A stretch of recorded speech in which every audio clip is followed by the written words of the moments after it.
1, 2, 3, 4.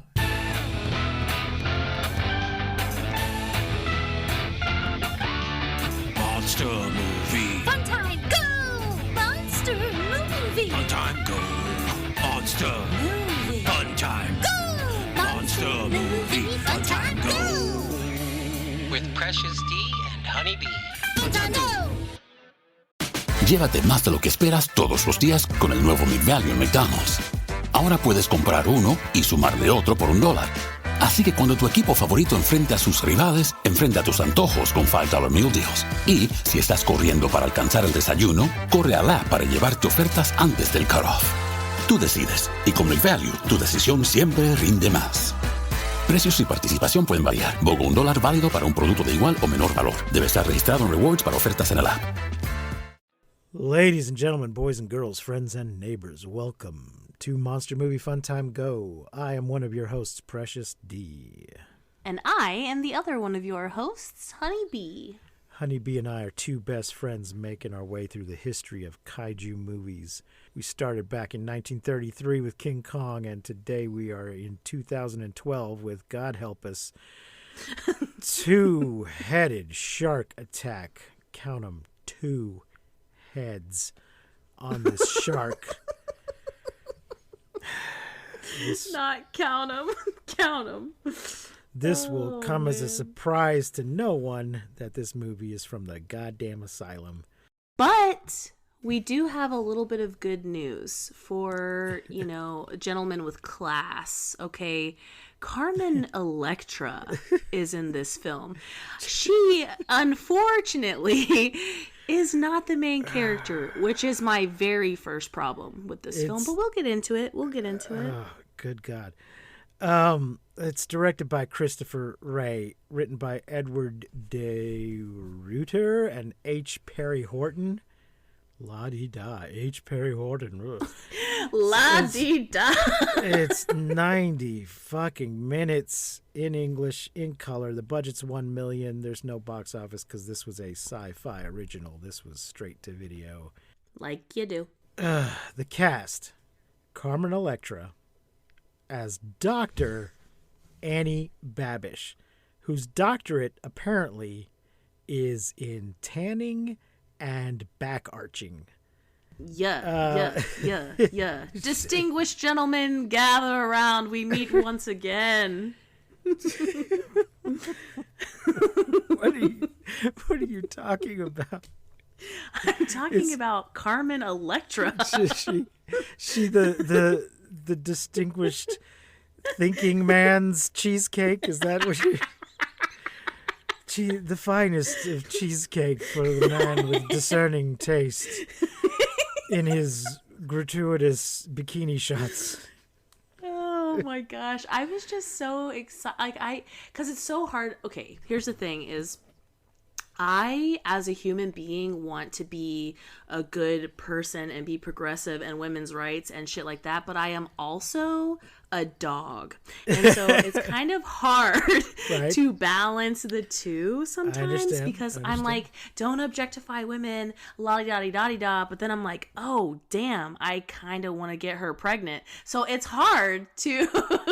But then you're like, oh, God. Yeah. Oh, exactly.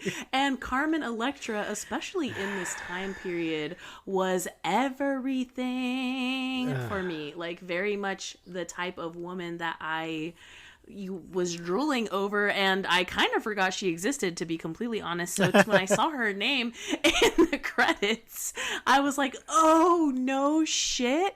And then, of course, the entire movie, she's like, oh yeah, I'm Carmen Electra. And I was like, ouga. So...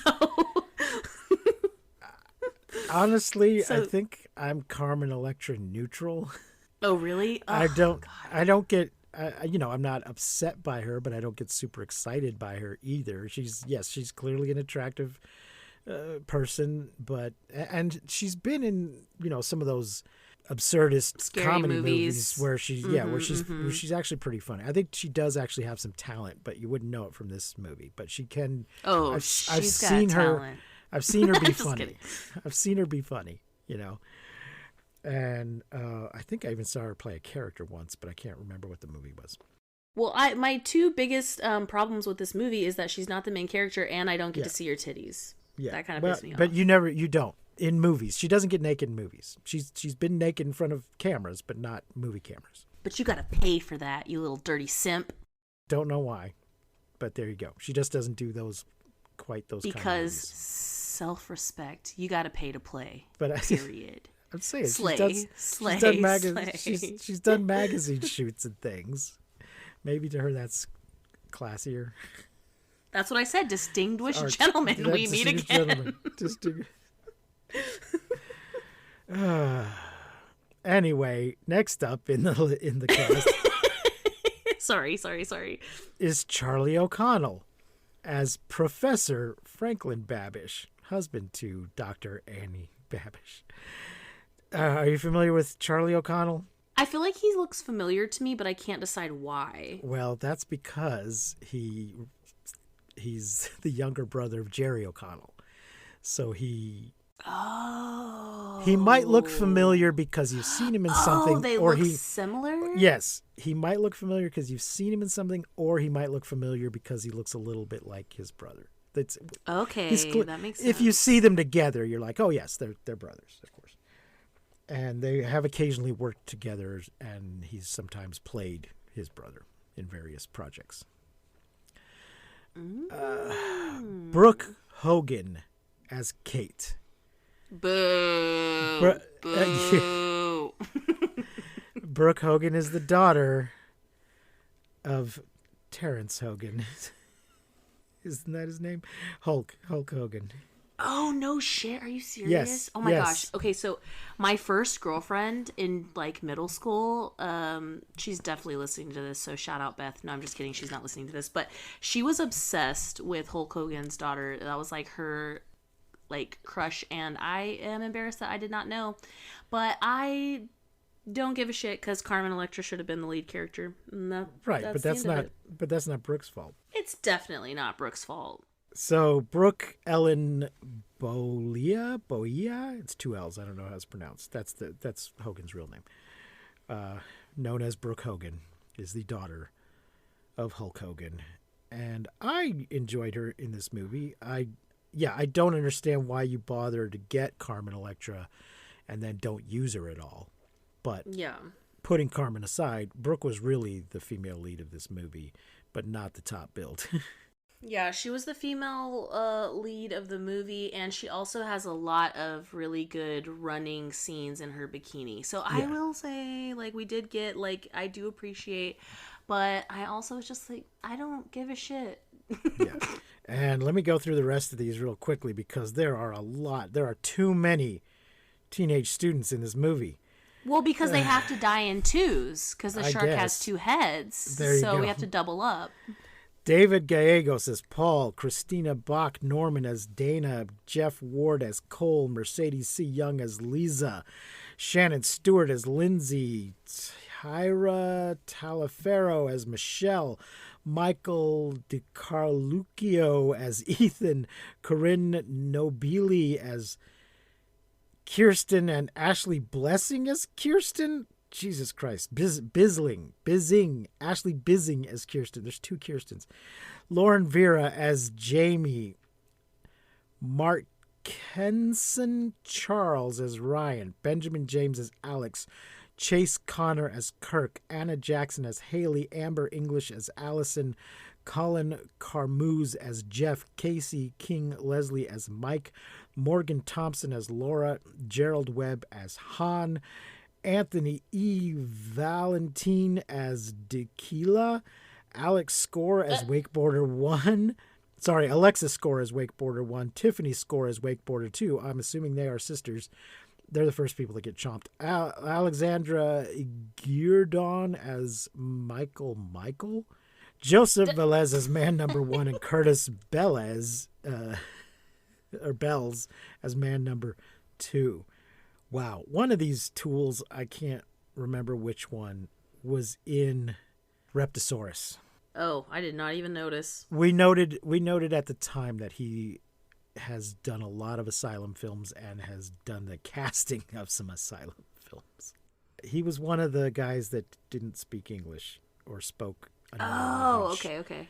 He was a black guy that seemed to be speaking Chinese or Taiwanese, or I don't know what it was he was speaking. There was a couple of hired hands, and he was one of them. Judas Priest. So, Honeybee, I guess we kind of already got your initial thoughts, which were ooga, hubba, hubba, hubba, hamana, hamana, hamana. So hot. Want to touch the hiney? Jesus. So, yeah, there's a lot of young people in swimsuits. We get one scene that could have very easily be excised for television viewing. Don't you dare excise my favorite scene. Of some topless frolicking. But I'm sure that scene when it was on the Sci-Fi Channel was either cut completely or trimmed severely and then blurred, because they don't show that on the Sci-Fi Channel. Yeah. Well, before we get any of this shit, like before we even meet the kids, 1 minute and 9 seconds in, we get the shark eating two people wakeboarding. I was like, okay, kicking her off right, boys, let's go. So a group of wakeboarders is attacked and devoured by a two-headed great white shark. So there's some guys in a boat, and there are two young ladies behind them.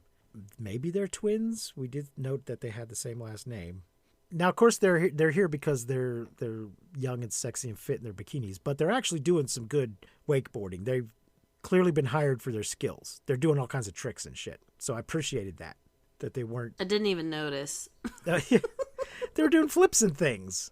They weren't just being dragged along. They clearly hired some people who knew how to do this. I must have been getting my drink and my popcorn. Okay. And the guys are filming it, and they seem to be filming it to some purpose, not just for their own use, because they keep commenting on what great footage they're getting. So I don't know what they're doing, but it seems like they're there purposely to film this. And so I guess they catch it on film when the two-headed shark comes up and simultaneously chomps these two young ladies. And then I think he wrecks the whole boat. And they all end up dead. Well, he says, he's like, go back, go back, go back. Sir, you just saw that, right? They're fucking dead, my dude. Keep going. Keep running. No, go back, go back, go back. That is your bad. It wasn't entirely clear if they actually did see it, or if they're just if they looked away and then suddenly they're like, wait, what happened? Where are the girls? I guess so. But I will say one thing that I really enjoyed about this movie, and we see it in this first minute and 9 seconds, and again throughout the movie, is where we have this like tiny little, I don't know, is it like a puppet or like a set piece of sorts, where it's like shark nose and teeth and people getting chomped in them, and like there's like flashes and red and blood, but it's like not CGI. It's like actual, like you can tell it's like a thing. Most of the time, the shark is CGI and is really bad, because one of the few notes I wrote was hollow shark. Yes. Oh my God. Yes. You can just see right through it. Yeah. in its belly. All they modeled was the outer walls of the shark. So when you see inside its mouth, they didn't model any interior of the shark. You can just see the far side of it. But they also built at least one, possibly two practical shark heads. Mm-hmm. And that seems to be all. Yeah. So we get a lot of really choppy, shortcut close-ups of the shark heads chomping people, or people fighting with the shark heads, or the shark heads breaking through a wall. But it didn't seem like they had the budget to build a full two-headed shark in practical ways. So yes, I love these little shark noses with people just fighting them and chomping through the teeth. It's just so good. Yeah, I would have liked it more if the whole thing had been that way. But yeah, that's all the original Jaws was. It was just a big rubber shark that was behind the boat. Yeah, totally. And they tried to go more extreme in the second one and make it more of a robot, and people ended up liking the original one better. Yeah.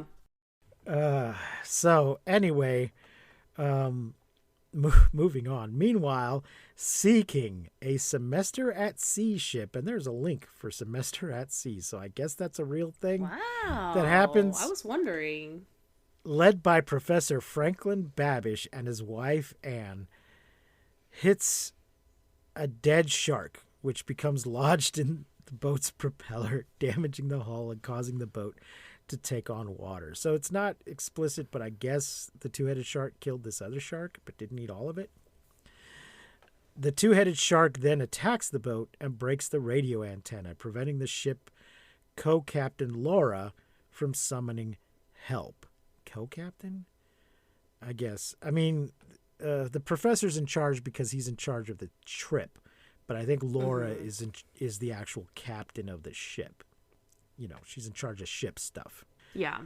We also get to, like, meet all the kids. Like, they're Yes. college kids, but, you know, kids Yeah. at one point. And they really try to do this thing in this movie where they had, like, all the stereotypes, like the jock, the geek, the stoners, the hot girls, the nerdy girls. And they try to, like, establish that in the beginning, but because they're all in bikinis and all kind of look the same, it doesn't necessarily work. But Yeah. I was like, okay, well, like, good try. It's fine. They tried to give them all distinct personalities and stuff, but there were so many of them that they weren't able to spend enough time with most of them Right. to really establish them as individual characters. And also, only one of them seemed to actually be there to study. Yeah. The rest of them were there for bikini shit and jock shit. I did like, so the jock is trying to make fun of the nerd, and Miss Hogan sticks up for him and points out that, you know, in 10 years you'll be working for him. That the geeks, she understands that, you know, smart guys do well later in life. Maybe he's just the nerdy guy now, but he's going to be a big success. And this is, you know, you're peaking here in college, Mr. Jock. And she's like, I know. Have you met my dad? Oh, damn it. That was a joke. That was a joke, everyone. Don't come for me. Don't get mad at me. I know nothing about Hulk Hogan. I know nothing about him. I will go on record as saying fuck Hulk Hogan. Okay. He has a history of being a bad person, and now he's just a MAGA lunatic, and fuck him. Brother! Oh. Fuck you, brother! I honestly, I say hell yeah, brother, like, I don't know, 17 times a day, but I don't know anything about Hulk Hogan. Yeah, don't look it up. All right. I'll take your word for it. So, yeah, anyway, I don't know why these students are here, and there's too many of them, but don't worry, there'll soon be fewer of them. Yeah. Let's see, breaks the radio antenna so Laura can't summon help. Babish and the students use a dinghy to take shelter on a nearby deserted atoll. Which is exactly like when we see that, because all of this happens so fast. I'm like, how are they gonna make this movie if we're already seeing all of this shit? Yeah. And then we see the atoll and I'm like, oh, there it is. That's how we're gonna make this movie last. Yeah. But also, before we see that, we get the two guys speaking another language that it feels like maybe they don't actually know, which is none of my business, but didn't feel like it didn't sound fluid to me. Maybe I'm wrong, I don't know, but I was like, I don't think these guys actually I think maybe this is just some lines. But I will say the comedic genius of them always yelling at people in this other language and nobody ever knowing what the fuck they're saying. They just nod at them like, okay, yeah. It's just pretty hilarious. Yeah. So they take the dinghy to the atoll while Anne remains on the Sea King with Laura and the ship's crew, Han and Dakila. Laura is ripped in half by the two-headed shark. I mean, that's kind of glossing over things. She goes underneath to try and fix the boat. It's a rather extended thing. Oh, it's so weird. So I kind of feel like Anne stayed on Carmen Electra stayed on the boat because that's all. They only had her for a few days, maybe. Maybe. You know, like they like film. I feel like they filmed all the boat shit at once. Does she end up on the island later? I don't remember. Yeah, she does. Mm-hmm. Okay. All right. So I just kind of had a feeling like, oh, we're going to film all this boat shit, and then we'll go film all the island shit, and you don't need to be here for the island shit. But I guess she did end up on the island at some point. I don't know.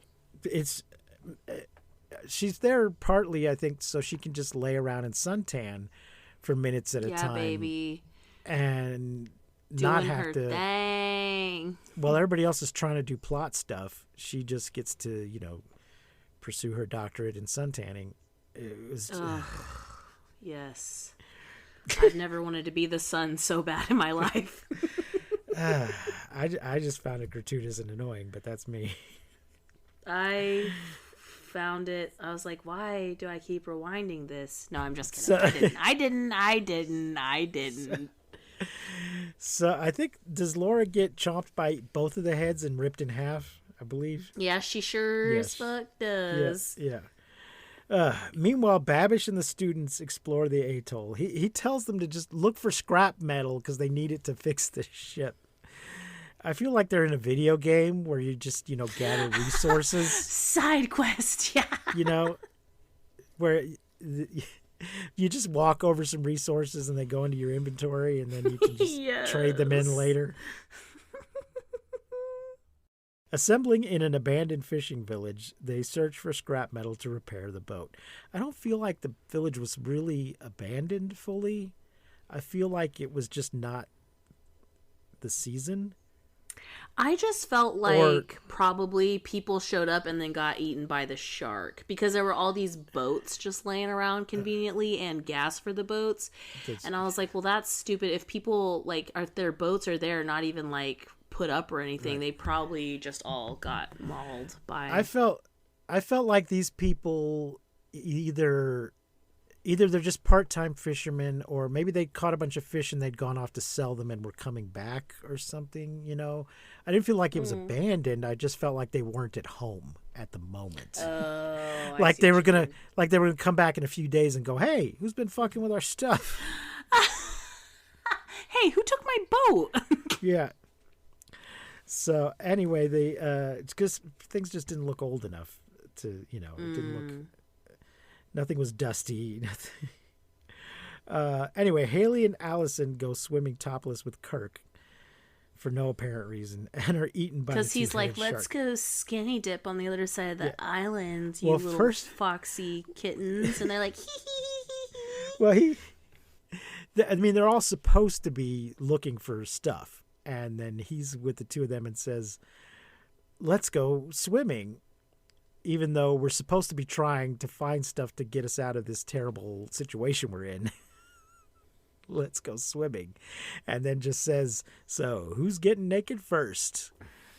And instead of saying, you go first, asshole, they just go, okay. And they take their tops off. He, however, does not take his bottom off because we're not going for that rating. We're just going for... Yeah, we just want the titties. PG. Woo! Titty, two pairs. Woo! We just want a PG-13, not an R. It's so good, but I do have a question. Yeah. Yeah. I do have a question about how does a shark this big with two heads sneak into water that's that shallow? Yeah. Yes, because they're not really treading water. They got to have their feet on the ground. Their feet are on the ground. I can see their bellies. They're in 3 foot deep water. Yeah. But this is actually classic horror movie stuff that, you take your top off, you get killed. Yep, it's true. So that's what you get for slacking. You should have been looking for scrap metal.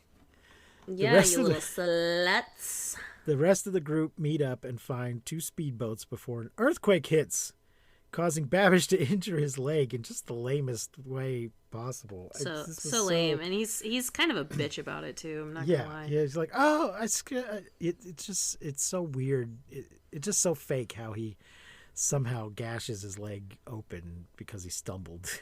Yeah, and he went from a pretty all right actor up to this point until now. I'm like, oh yeah, there it is. Nope. Like, he was doing good as, like, I'm the professor, we're gonna... And then he hurt himself, and I was like, oh, yeah, no. Not great. For some reason, I have this note here, and I'm not sure why, but I am going to read it to you. I found out recently that the French say... Oh, that's why. Because I said, ooh la la, a gun. Did you know that the French say ooh la la out of frustration? Not like we say it like ooh la la, but the French are actually like ooh la la. Like it's like they're pissed off. Did you know that? I had not heard that. Yeah, I just saw this video about it like last week where it was talking about how like the French were making fun of like American people because they'd be like ooh la la, and they're like, no, that's not what that means, you stupid American. It's like ooh la la, like oh god damn it, you know, like it's like a frustrating thing. I mean, I've heard French Canadians use it the way we use it, but they're Canadian, so it's close. It's near being American. And I mean, I don't know, you could fact check me. It was a video I saw, you know, like a 10-second reel. So I don't know, right. but I did write it in my notes for whatever reason. Oh, because I said, ooh la la, a gun. Okay. Let's see. They find the speedboats. He hurts his leg. Dana bandages Babish's leg while Jeff and Mike accompany him back to the sinking on the dinghy. I have no idea who any of these motherfuckers are. En route, speaking of French, en route, Jeff and Mike are eaten by the shark while attempting to swim to the Sea King. See you later, dudes. The students find 2 boats on the island which Kate and Paul fix. I think Paul's the nerd. Cole finds a gasoline tank, and Paul's the only one who gives us any explanation. They never explain this 2-headed shark.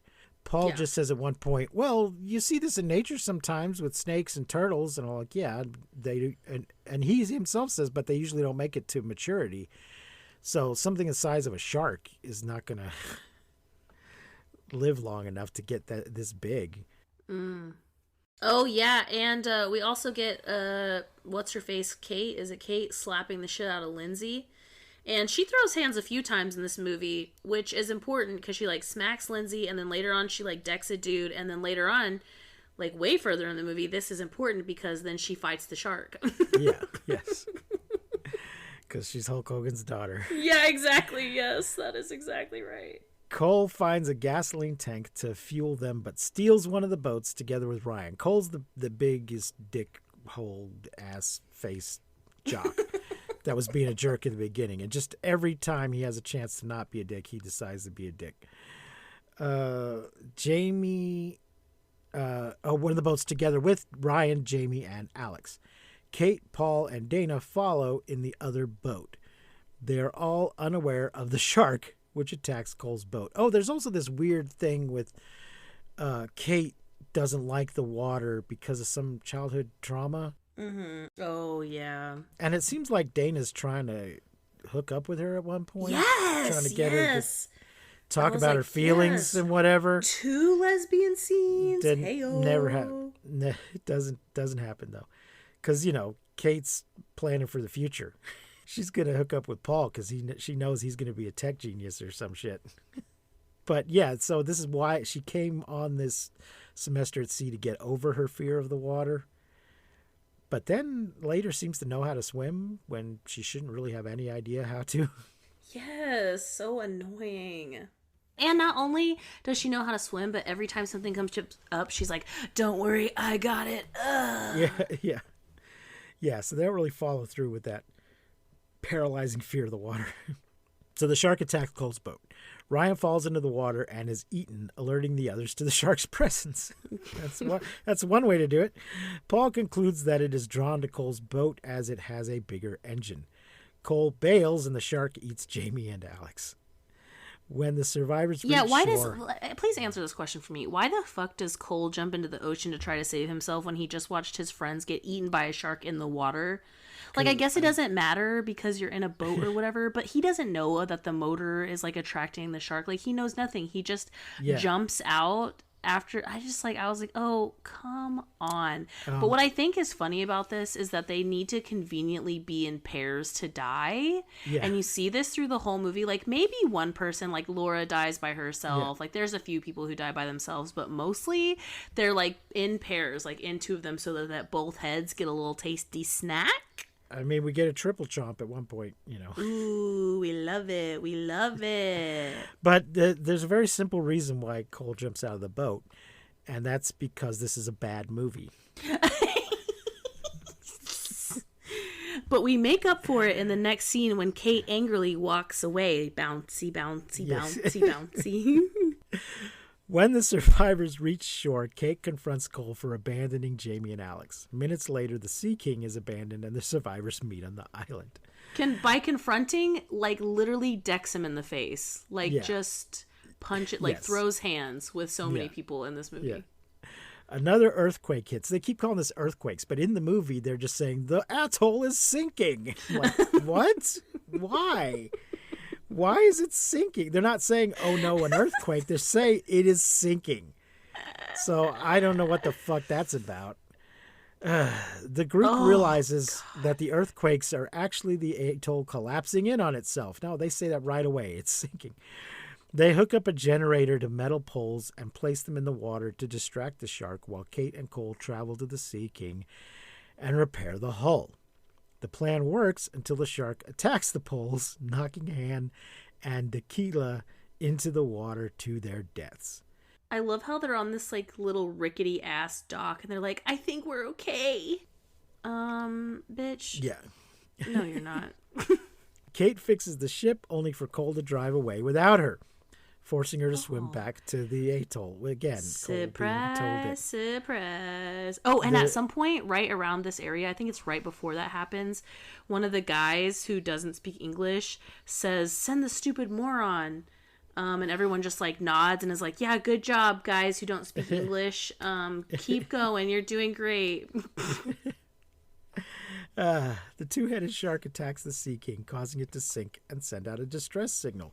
Yeah, that was part of their plan, actually, that this somehow this distress signal is automatic and it'll only go off if the ship is sinking. There's no manual override to just make it go off. So they were planning to try to sink the ship at one point. Cole is eaten trying to escape on a lifeboat when his cell phone alerts the shark. Why was his cell phone working? The atoll is Later, sinking bitch. too. Oh, his cell phone was working because it had alarms for when he should drink his protein shake. Oh, right. So he wasn't getting service. It's just the alarm went off. Yeah. The atoll is sinking too, prompting everyone to flee for their lives. Dana and Kristen get separated from the group and are devoured. Babish and Anne also get separated from the group, and after running into a dead end due to a tsunami approaching the atoll, they share one final kiss as the shark eats them. How romantic. I mean, honestly, I wouldn't mind going that way. So, Charlie, right? Charlie O'Connell has not had as big a career as his brother Jerry, but he did get to kiss Carmen Electra before getting eaten by a shark. So That son of a bitch. Can't take that away from him. That son of a bitch. The rest of the group end up in the water as the tsunami strikes the island. The remaining students swim into the half-sunk village chapel to hide. Oh, God. Like, I get it. Like, what are the other options? But why do you think this tiny wooden shack is going to keep you safe? Right. And then the shark is like, knock 3 times on the ceiling if you want me. I was thinking Kool-Aid Man's his way in. Well, he knocks first. Oh, yeah. That's true. He's very respectful. Yeah, the shark breaks in.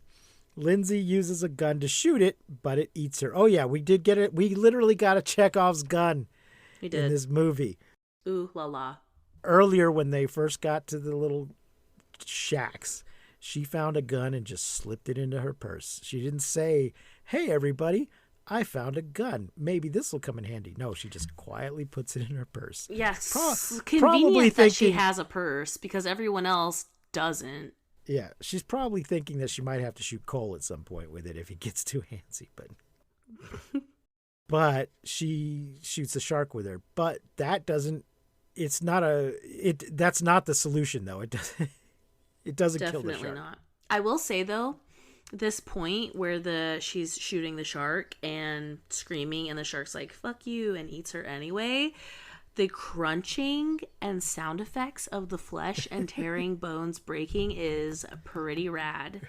Or it would be if you could hear it over the growling shark sound and the screaming. But it's good. I like it. So we do get this set up with the gun, but the payoff is pretty lame because it eats her. Ethan uses a giant wooden cross in the chapel to try attacking it, which also fails as it eats Lisa and Michelle, Paul, Kate, and Kirsten. So I think we have a Kirsten and a Kristen instead of two Kirstens. I don't fucking know. I don't fucking Maybe care. It was they climb out of the window and escape. While Ethan, well, it seems to me like this movie is a movie that should have had like a Kirsten B and a Kirsten C or something like that. You know, like people should have, you know what I mean? I do. I think there was a missed opportunity there. They climb out the window and escape while Ethan distracts the shark, only to get caught and eaten as well. LOL. The final three discover a gasoline tank and lure the shark towards it, but fail to ignite it. Combustible barrel classic. That's right. I mean, that's kind of how Jaws got taken out. It was an oxygen tank, but close. Kate attempts to stab the shark and is nearly eaten, but Kirsten sacrifices herself instead to blow up the shark because Kirsten's in love with Kate. So hot. Oh, but we got to talk about Kate at this point has the coldest line in the whole movie where she says, "Fears don't just get over themselves," and then turns around and swims into the shark's mouth. Like, bitch, shut the fuck up. Who are you kidding? So, however, only one of the shark's heads gets blown off. Hilarious. At which point, this is how bad the CGI is. At which point it just turns into a one-headed shark. Yes, it just turns into a normal ass shark. It is not. They have not rendered a two-headed shark that's missing a head. It just now looks like a regular shark. So when they first show it and it's like the head has blown up, the shark is obviously underwater, right? It just looks like smoke is coming off of one head. And I'm like, you're underwater. Why is there smoke? And then literally the next scene, just a big great white. Just a great white. Yeah, I don't think they even show like a red patch where the head was. No, it's terrible. Nothing. Terrible. Let's see. Kate and Paul find one of the boats and turn it on as a decoy, taking shelter on part of the remaining atoll still above water. The shark attacks the unmanned boat, biting the motor. It explodes, killing the shark. It seems like they could have done that in the first place. A helicopter arrives, summoned by the distress signal sent out from the sunken Sea King, saving Kate and Paul. The fucking end. For fuck's sake. So, oh my God. So yeah, that's garbage. So they do end up. I mean, they at least both of them survive. Maybe they're going to go on a date when they get back, or maybe not. Maybe they'll just both go into therapy and be traumatized forever. Maybe they'll trauma bond, or maybe seeing each other will just remind them of the trauma, and they'll have to never see each other again. Who knows? Oh. I like to think that they lived happily ever after, but I don't actually care. Oh man, I'm trying to think like how many stars am I going to give this movie? I say like 1 star per titty, that's 4, and then that one effect that I like divided by Carmen Electra. So plus sharks is like my thing, but like garbage CGI. I'm going to give it 2 stars. Wow. Yeah. I'm giving it 1. I hated it. Yeah, I'm giving it 2 because titties, Carmen Electra, and I love sharks. That's like one of my biggest things. I'm a huge fan, favorite animal. So I love watching sharks destroy shit, even if it's bad CGI. So 2 stars for me. Yeah, because there's bikinis all over the internet. I don't need to sit through this terrible movie to see young ladies in the water. It's not worth it. It was not worth it. Carmen Electra getting eaten by a shark was definitely a treat for me, and also I have never wanted to be a shark so bad. I wish that I was eating Carmen Electra. It was a treat for the shark. So I guess we could say that Carmen Electra is a snack. Is that what you? Ooh, ayo. That's exactly what I'm saying. That's Just what the tasty little kids- treat. As the kids say. Slay. Good God. Just call me Little Debbie. Because I'm a snack.